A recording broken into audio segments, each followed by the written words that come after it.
Hello বন্ধুরা, আশা করি সবাই ভালো আছেন। আজ আমি রান্না করব মটর শাক।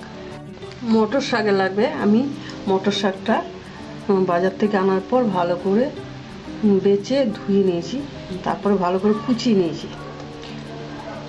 আর লাগবে বেগুন টুকরো টুকরো করে কেটে নিয়েছি। আর লাগবে শুকনো লঙ্কা, তেজপাতা, কালো জিরে, কাঁচা লঙ্কা চিরা, আদা কুচি, হলুদ, নুন, সরষের তেল। কড়াইটা বসিয়ে আমি এতে তেল দেব।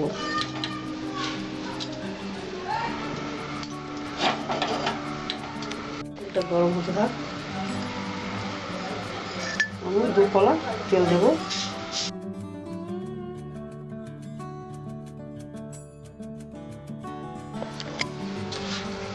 এবার আমি স্বাদ মতো নুনটা দিয়ে শাকটা আমি ভালো করে চটকিয়ে নেব।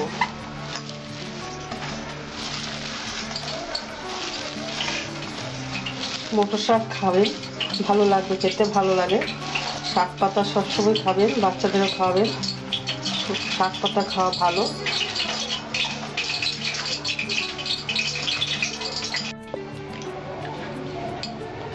দেব আমি কড়াইয়ে শুকনো লঙ্কা,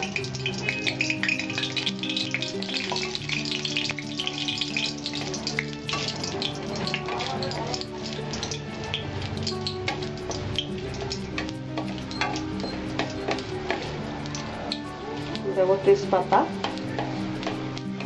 আর দেব কালো জিরে।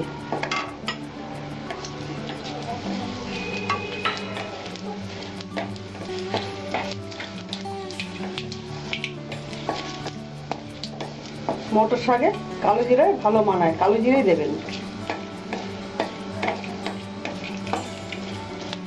আর এবার দেব আদা কুচি,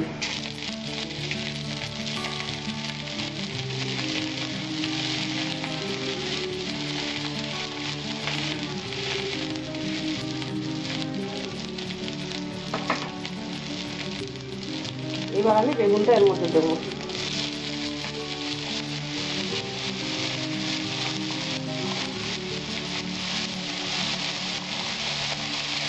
সামান্য হলুদ দেবো,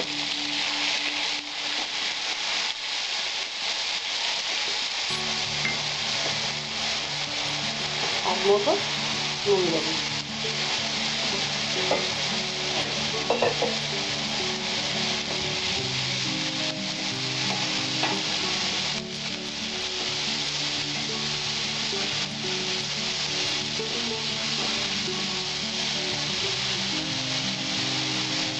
এর মধ্যে আমি শাকটা দিয়ে দেবো।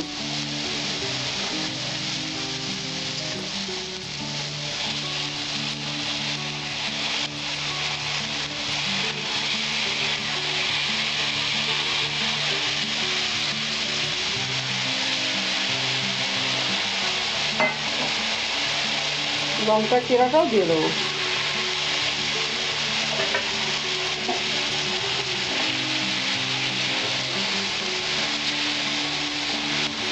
এটা খুব সহজেই রান্নাটা করা যায়, আপনারা রান্নাটা করে খাবেন,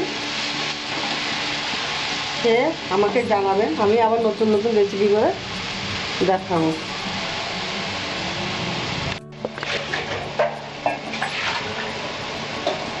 এবার আমি 5 মিনিট ঢাকা দিয়ে রাখবো।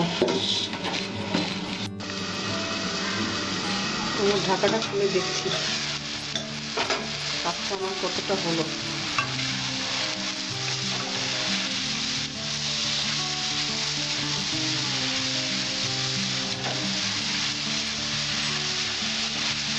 জলটা নেমেছিল, জলটা আমার শুকিয়ে গেছে।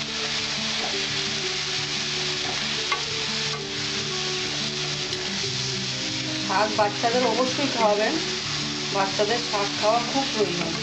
বাচ্চাদের অবশ্যই শাক রান্না করে খাওয়াবেন, শাক খাওয়া খুব ভালো।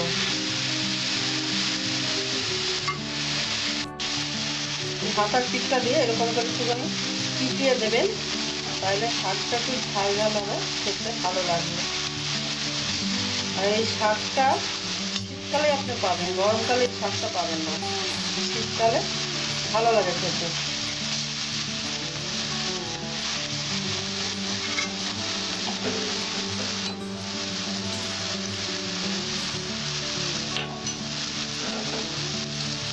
জলটা একটুখানি আছে, জলটা হালকা হালকা জল আছে, জলটা বেশি নাড়াচাড়া দিয়ে টানিয়ে নেব, নাহলে পাঞ্চা পাঞ্চা লাগবে।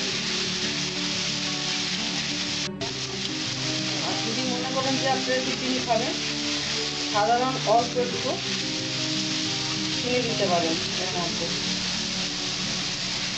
আমি চিনি দিলাম না, আপনারা যদি চিনি খান কেউ, তাহলে আপনারা অল্প একটুখানি চিনি দিতে পারেন।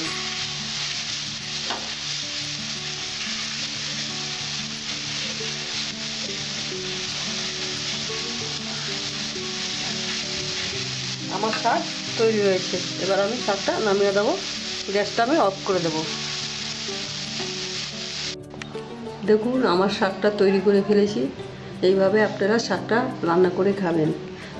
যদি ভালো লাগে আমার চ্যানেলটিকে সাবস্ক্রাইব করবেন, লাইক ও শেয়ার করবেন। আমার ভিডিওটি দেখার জন্য আপনাদের ধন্যবাদ।